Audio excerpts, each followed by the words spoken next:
Bodies is a 2023 series based on a graphic novel miniseries of the same name by the late Cy Spencer. It stars Emeka Okafor, Carl Soller, Shira Haas, and Stephen Graham. There's a lot of others, but I like to keep my introductory cast list relatively short. And this was one of those that I enjoyed, hence why I'm talking about it. I tend to do that. There are some stuff that I berate or just say it's okay, but this was one that I really, really did enjoy. And it's one of those that, in the UK, I know that it works like this. I'd assume it's similar across the world, but I can only speak to my own personal experience, of course. But Netflix will do a thing like if you leave it on, it'll loop through some of the stuff that they want you to watch.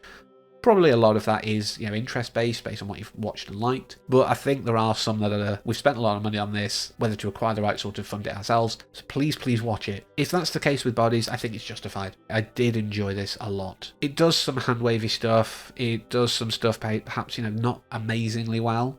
But as a whole piece, it's very strong. I really did enjoy it. The basic premise is we have a body appear in 1890, 1941, 2023, and 2053.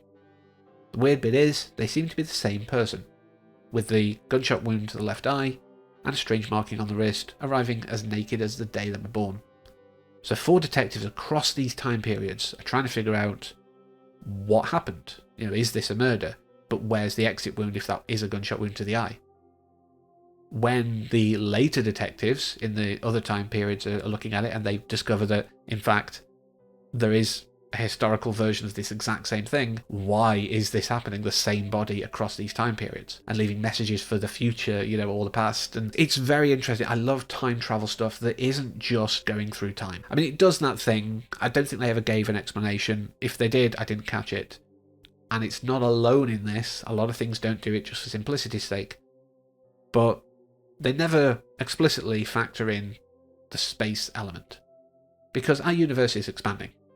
The Milky Way galaxy moves through the universe, orbiting other galaxies and the like. Our solar system moves inside the Milky Way galaxy in a similar way. And of course our planet orbits the sun. This isn't up for debate, this is scientific fact. I'm not discussing it. But that's what happens. A lot of TV shows and movies just ignore it. I love how Doctor Who does it because the TARDIS literally stands for time and relative dimension in space. It's intrinsic to Doctor Who that they factor in the movement of the universe, etc. So here they don't explicitly say, but we can say the Deutsch particle works that out because that's their MacGuffin for facilitating time travel. On the surface, on a general way, like I've said before, I did enjoy this, but I keep redoing this video because I want to talk about stuff and then I realise that technically that's very spoilery. Even saying things in a roundabout way kind of is hinting to it. So, I'm going to stop here for the non-spoilery bits and just say, yes, I really did enjoy it. I really think you should watch it. Do not watch further if you haven't watched it and you're interested, because I will be spoiling stuff. I say that a lot, but this time I really mean it because the journey does matter on this. So now that's out of the way, I've given the spoiler-phobes time to run off. The loop here. I love Predestination. My review of that years ago, I think, said that quite well. But I love the fact that, it is that self-creation, technically. It's very much a bootstraps paradox.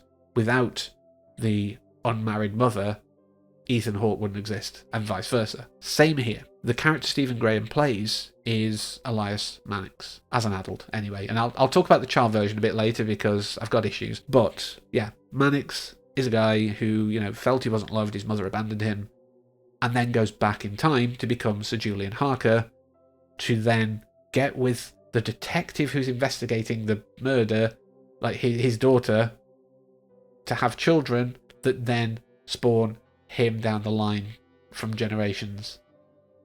And his family and people around them are sort of guiding the timeline to make sure this happens. He's doing recordings of his own voice to play to the young version of him in the future. If you haven't got the mind for this kind of time loop sci-fi, it can really cause a number on your brain. Even me, who loves this kind of stuff, I was like, okay, so he's done that. It's almost like I was fact-checking to make sure it made sense. The one bit that I think's a bit kind of hand-wavy, I guess, or kind of strange is, and it can happen, I know that, generations can sometimes effectively recreate a person, pretty much like identically, but it's very convenient that Mannix goes back as Julian Harker and then the Mannix that grows up looks exactly like him. Because you are mixing with other families, you're going to have different genetic components in there. So it should really be more of a conglomerate. However, I do look quite a lot more like my dad than my mum. There is a believability to it. So it's one of those that I can kind of gloss over a little. However, the young version of Mannix, as played by Gabriel Howell, does not have the same eye colour as Stephen Graham. How they got around this didn't work for me. I don't know if it's really bright contacts or terrible like CGI overlay. I want to say it's contacts. It looks like it's there in the scene. But they are too bright blue. They're not exactly Stephen Graham's eyes, and they do look unnatural.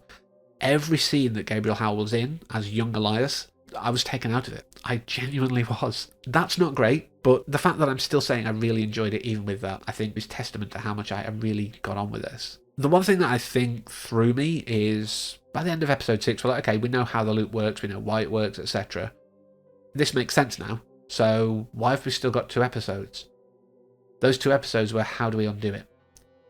Because, yeah, Bootstrap's paradox. You know, this is very much Mannix created himself through Harker, who is Mannix, so therefore he has to create himself so he can go back and create himself as Harker. Like, who actually is the progenitor of this? Is it Harker or is it Mannix? Because they're the same person. I love stuff like that. It's again what I loved about Predestination. But the fact that, as much as, you know, people lean on and say, well, you know, it's happened, it's got to happen that way. The fact we go, wait, the Deutsch particle splits. It goes forward and backwards. Iris making that connection of, if we meet up with the future version of Gabriel, save him, maybe there's a way that we can undo this. The interesting bit is, obviously, you know, we've gone through the loop for 6 episodes, and now we're going out of the loop. That throws an interesting quandary. Because in theory, that future bit must have also always happened. So them being able to change it. I love the fact that there is a conversation about the nature of free will earlier on. Because if there is no free will, that loop will always happen. There is nothing they can do, absolutely, to change it. But they do. So it's one of those where you can sort of maybe look at it as branching timelines or something like that. There's explanations there. I say that, but when they go back, they do manage to make sure to sow some seeds of doubt.